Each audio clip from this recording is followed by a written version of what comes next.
बिस्मिल्लाहिर्रहमानिर्रहीम अस्सलामुअलैकुम एवरीवन। उम्मीद है आप सब खैरियत से होंगे। लास्ट लेक्चर में हमने फ़ोटोसिंथेटिक पिगमेंट्स को स्टार्ट किया हुआ था। ठीक है, फ़ोटोसिंथेटिक पिगमेंट्स की अब हम बात करें तो उसमें हमारे पास कुछ मेन पिगमेंट्स पाए जाते थे और कुछ हमारे पास क्या है, असेसरी पिगमेंट्स पाए जाते थे। असेसरी पिगमेंट्स की बात करें तो इसमें हमारे पास आ जाते थे कैरोटीन्स एंड ज़ैंथोफिल्स। ठीक है, इसको हमने लास्ट लेक्चर में डिस्कस किया था। और नेक्स्ट जो हमारे पास था वो एक था हमारे पास main pigment, that is chlorophyll. ठीक है, क्लोरोफिल हमारे पास क्या था, मेन पिगमेंट था। तो इसको आज हम डिस्कस करने जा रहे हैं क्लोरोफिल को। तो क्लोरोफिल की बात करें तो ये हमारे पास क्या है, ग्रीन पिगमेंट है। ग्रीन पिगमेंट है और लाइट को एब्जॉर्ब करता है और रोल प्ले करता है किस चीज़ के अंदर, फोटोसिंथेसिस में। ठीक है, फोटोसिंथेसिस में रोल प्ले करता है लाइट को एब्जॉर्ब करके। ठीक है, अब इसकी एब्जॉर्प्शन की बात करें तो एब्जॉर्प्शन, जैसे हमने जो है वो 7 कलर की लाइट को देखा, 7 कलर्स हैं लाइट के। तो क्लोरोफिल किस लाइट को ज़्यादा एब्जॉर्ब करता है और किसको कम एब्जॉर्ब करता है, इसमें हमारे पास दो कैटेगरीज आ गई हैं। एक जो एब्जॉर्प्शन हो रही है मेनली और दूसरी जो एब्जॉर्प्शन हो रही है लीस्ट।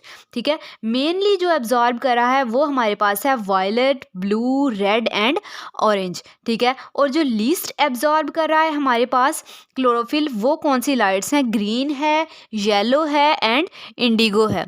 अब येलो लाइट की बात करें तो जो येलो है ये इसका कलर जो है वो मास्कअप हो जाता है, किसके साथ, ग्रीन के साथ।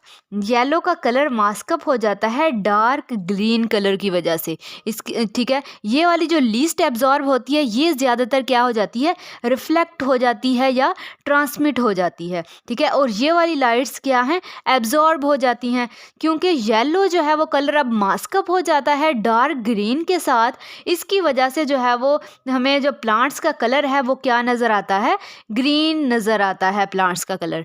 ठीक है, तो अब हमें किस तरह से पता चला कि जो क्लोरोफिल है वो इस लाइट को, इन लाइट्स को ज़्यादा एब्जॉर्ब कर रहा है और जो ये वाली लाइट्स हैं उनको कम एब्जॉर्ब कर रहा है। तो लास्ट लेक्चर में एक इंस्ट्रूमेंट का जिक्र किया था मैंने ठीक है, जो हमारे पास क्या है, स्पेक्ट्रोफोटोमीटर है।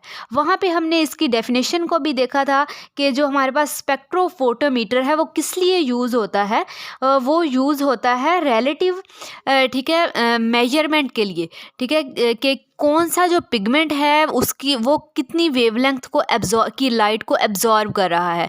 ठीक है, इन चीज़ों के लिए हमने कौन सा इंस्ट्रूमेंट यूज़ किया है, स्पेक्ट्रोफोटोमीटर। ठीक है, इसकी मदद से हम पता चलाते हैं कि कौन सी लाइट जो है वो ज़्यादा एब्जॉर्ब हो रही है और कौन सी लाइट कम एब्जॉर्ब हो रही है। अब हम क्लोरोफिल के स्ट्रक्चर की बात करें तो हमारे पास स्ट्रक्चर में एक हेड होता है, ठीक है, और एक क्या होता है, टेल होती है। ठीक है, एक हेड और एक टेल मौजूद होती है। हेड की बात करें तो हेड हमारे पास स्क्वायर शेप में होता है। ठीक है, स्क्वायर होता है शेप में और दूसरा फ्लैट होता है। लेकिन जो टेल होती है वो लॉन्ग एक चेन बनाती है। ठीक है, क्या बनाती है, लॉन्ग चेन बनाती है। और हेड की बात करें तो ये कॉम्प्लेक्स होता है स्ट्रक्चर में। ठीक है, ये क्या होता है, कॉम्प्लेक्स स्ट्रक्चर होता है हेड का। ठीक है, और जो टेल है इसका बिल्कुल ही सिंपल स्ट्रक्चर होता है, क्योंकि ये सिर्फ एक लॉन्ग चेन होती है तो ये इसका स्ट्रक्चर क्या होता है, सिंपल होता है। और जो हेड होता है इसका स्ट्रक्चर क्या होता है, कॉम्प्लेक्स होता है हमारे पास। ठीक है, हेड की बात करें तो ये क्या है, हाइड्रोफिलिक है। जो हेड होता है हमारे पास, ठीक है, वो क्या होता है, हाइड्रोफिलिक होता है, यानी वाटर को अट्रैक्ट करता है। ये क्या करता है, वाटर को अट्रैक्ट करता है। और जो टेल होती है वो हाइड्रोफोबिक होती है, ये वाटर को अट्रैक्ट नहीं करती बल्कि क्या करती है, रिपेल करती है। ये वाटर को रिपेल करती है और ये क्या करती है, हाइड्रोफिलिक, वाटर को अट्रैक्ट करता है हेड। ठीक है, और इसके स्ट्रक्चर की बात करें तो हेड जो होता है वो पोरफायरिन रिंग उसमें होती है।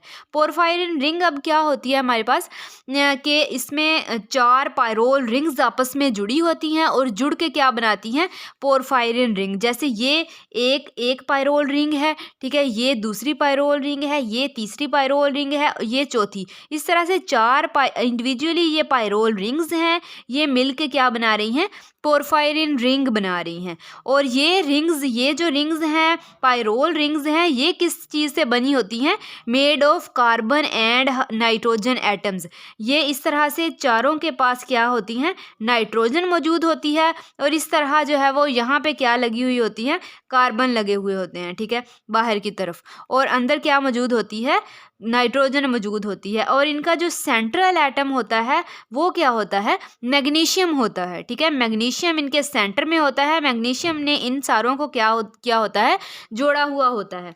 अब हाँ, यहाँ पे हमारे पास एक और चीज़ आ जाती है यहाँ पे, ठीक है। पोरफायरिन रिंग जैसे यहाँ पे मौजूद है, तो हमारे पास जो हीमोग्लोबिन है, ठीक है, हीमोग्लोबिन है, उसमें भी इस तरह से पोरफायरिन रिंग पाई जाती है। इस तरह से क्या पाई जाती है? पोरफायरिन रिंग पाई जाती है हीमोग्लोबिन के अंदर।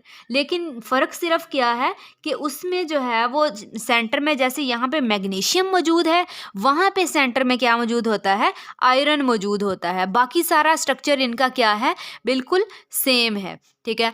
और उसके बाद अगर हम बात करें इसकी टेल की, तो टेल जो होती है वो लॉन्ग हाइड्रोकार्बन चेन से मिलकर बनी होती है, और इसको क्या कहा जाता है? फाइटोल भी कहा जाता है। हाइड्रोकार्बन चेन से मिलकर बनी होती है, यानी कार्बन और हाइड्रोजन, हाइड्रोकार्बन्स कार्बन और हाइड्रोजन और इनके डेरिवेटिव्स होते हैं, ठीक है। तो ये इनको क्या कहा जाता है? फाइटोल भी कहा जाता है, और इसको C20 और H39 लिखा जाता है, ठीक है। तो ये क्या होती है? इससे बनी होती है, और ये टेल का स्ट्रक्चर है हमारे पास। ये लॉन्ग चेन्स बनाती हैं, ठीक है। और इसके वर्क की बात करें तो इसका क्या वर्क होता है कि ये एंकरेज करती है, ठीक है, यानी दबाए रखती है क्लोरोफिल को। किसके ऊपर? थैलाकोइड के ऊपर। टेल ये क्या करता है? हेड बाहर की तरफ होता है, ठीक है, और टेल जो है वो अंदर होती है, और वो क्लोरोफिल को थैलाकोइड के ऊपर क्या करती है? एंकरेज करके रखती है, दबा के रखती है, और ये लाइट को एब्जॉर्ब करता है, ठीक है। हेड जो है वो हमारे पास कॉम्प्लेक्स स्ट्रक्चर है, बाहर की तरफ मौजूद होता है, और हाइड्रोफिलिक होता है, यानी लाइट को क्या करता है? वाटर को क्या करता है? अट्रैक्ट करता है, और लाइट को भी एब्जॉर्ब करता है, लेकिन ये वाटर को क्या करता है? रिपेल करता है। तो ये हमारे पास क्या है? क्लोरोफिल का स्ट्रक्चर है, ठीक है। होप सो आप लोगों को समझ आ गई होगी। नेक्स्ट लेक्चर में इंशाल्लाह हम इसका बाकी पोर्शन कंप्लीट करेंगे। अल्लाह हाफिज़।